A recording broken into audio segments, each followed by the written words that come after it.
Hello viewers, welcome to technical Prashant YouTube channel.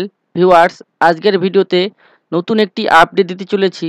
SSC মামলা যেটা মহামান্য কলকাতা হাইকোর্ট পুরো প্যানেল বাতিল করেছিল, সেই কেসটি নিয়ে সুপ্রিম কোর্টে আবার নতুন করে কেস ফাইল ডায়েরি করা হয়। তো সেটার বিস্তারিত আপডেট আমি এই ভিডিওতে দিতে চলেছি। তো প্রথমে দেখে নিন, এখানে কিন্তু আমি সুপ্রিম কোর্টের অফিসিয়াল ওয়েবসাইটে চলে আসি। এখানে কিন্তু কেস ডায়েরির যে স্ট্যাটাস সেটা এখন আমরা দেখে নেব। দেখতে পাচ্ছেন এখানে ডায়েরি নাম্বারটা বসিয়ে দিয়েছি।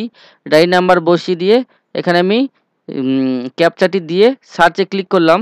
তারপরে এখানে দেখতে পাচ্ছেন নিচে যে অপশানটি দেখাচ্ছে, এখানে ডায়েরি নাম্বার দেখাচ্ছে, এখানে কেস নাম্বার দেখাচ্ছে, এখানে পেট নেম দেখাচ্ছে, তারপরে রিস্ক নেম দেখাচ্ছে। আর স্ট্যাটাসটা কিন্তু এখন অবধি পেন্ডিং আছে, মানে বর্তমানে কিন্তু এই যে কেসটি আছে সেটা কিন্তু এখন অবধি পেন্ডিং আছে, হিয়ারিং চলছে, এখন অবধি ফাইনাল রায় আসেনি, দেখতে পাচ্ছেন। তো আমি এখানে অ্যাকশনে গিয়ে পুরো তথ্য আপনাদেরকে দেখিয়ে দিচ্ছি। দেখতে পাচ্ছেন এখানে অ্যাকশনে গিয়ে আমি পুরো তথ্য এখানে দেখিয়ে দিচ্ছি। এই হচ্ছে এসএসসি মামলার যে সুপ্রিম কোর্টে পেন্ডিং আছে, সেই পেন্ডিং মামলাটি এখানে বিস্তারিত এখন আলোচনা করছি। দেখতে পাচ্ছেন, আরেকবার বলি, এখানে ডায়েরি নাম্বারটা দেখে নিতে পারছেন, এটা ডায়েরি নাম্বার, তার নিচে আছে কেস নাম্বার এসএলপি। তারপর এখানে দেখতে পাচ্ছেন পেজের স্ট্যাটাস, যে স্ট্যাটাস দেখতে পাচ্ছেন এখানে এখন পেন্ডিংয়ে আছে মনসেন হিয়ারিং, এখানে হিয়ারিং চলবে আগামী 6 তারিখ কিন্তু এই কেসের হিয়ারিং আছে। 6 তারিখে কিন্তু কি হয় সেটা দেখে নেওয়ার পালা। তা এখানে দেখতে পাচ্ছেন এখানে পিটিশনার এখানে দেখতে পাচ্ছেন the state of West Bengal, এখানে কিন্তু রাজ্য সরকার পিটিশনার। আর তার পক্ষে কিন্তু রেসপন্ডেন্ট যেটা আছে বৈশাখী ভট্টাচার্য, মলয় রয়, সুপর্ণা দে, সুজিত কুমার পাল, নমিতা খান, এরকম 17 জনের কিন্তু এখানে নাম আছে। তারপর এখানে নিচে দেখতে পাচ্ছেন যে অ্যাডভোকেট আস্থা শর্মা। তারপরে কেসের যে আরেকটু ডিটেলস সেটা আমি এখন আলোচনা করছি। কেসটি কিন্তু এর আগে মহামান্য কলকাতা হাইকোর্ট কিন্তু যেটা রায় দিয়েছিল, তাদের এখানে ডিটেলসটা এখানে দেখতে পাচ্ছেন। এখানে যেসব মহামান্য বিচারপতিরা রায় দিয়েছিল তাদের নাম দেখাচ্ছে এখানে।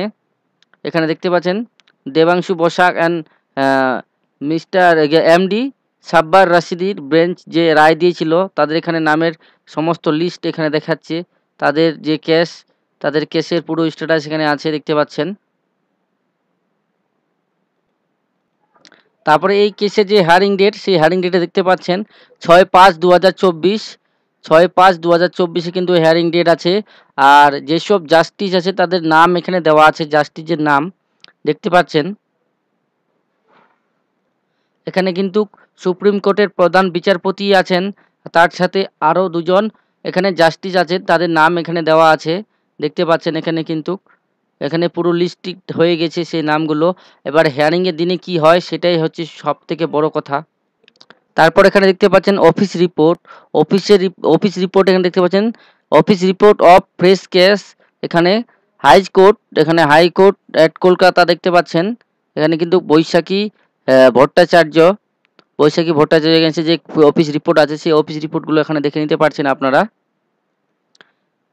তারপর এখানে দেখতে পাচ্ছেন কয়টা কেভিয়েট দাখিল করা হয়েছে। এখানে দেখতে পাচ্ছেন 3টা কেভিয়েট দাখিল করা হয়েছে, 3টে কিন্তু অ্যাক্টিভ দেখাচ্ছে। এখানে দেখতে পাচ্ছেন West Bengal central school service commission versus Baishakhi Bhattacharya, তারপর Anit Bhattacharya versus the state of West Bengal, তো বৈশাখী ভট্টাচার্য। এইভাবে কিন্তু দেখতে পাচ্ছেন কয়টা কেভিয়েট, এখানে 3টা কেভিয়েট দাখিল করা হয়েছে। এখানে সমস্ত কিছু আপনারা কিন্তু রিপোর্টগুলো দেখে নিতে পারছেন। এই ছিল আজকের আপডেট। তো আপনারা যারা নতুন তারা অবশ্যই চ্যানেলটিকে সাবস্ক্রাইব করবেন এবং পাশে থাকা বেল আইকনটি ক্লিক করবেন নতুন নতুন ভিডিওর আপডেট পাওয়ার জন্য। আর ভিডিওটি শেয়ার করবেন যাতে অন্যেরও হেল্প হয়। আর যারা অলরেডি সাবস্ক্রাইব করেছেন তাদের অসংখ্য ধন্যবাদ। দেখা হবে পরবর্তী ভিডিওতে।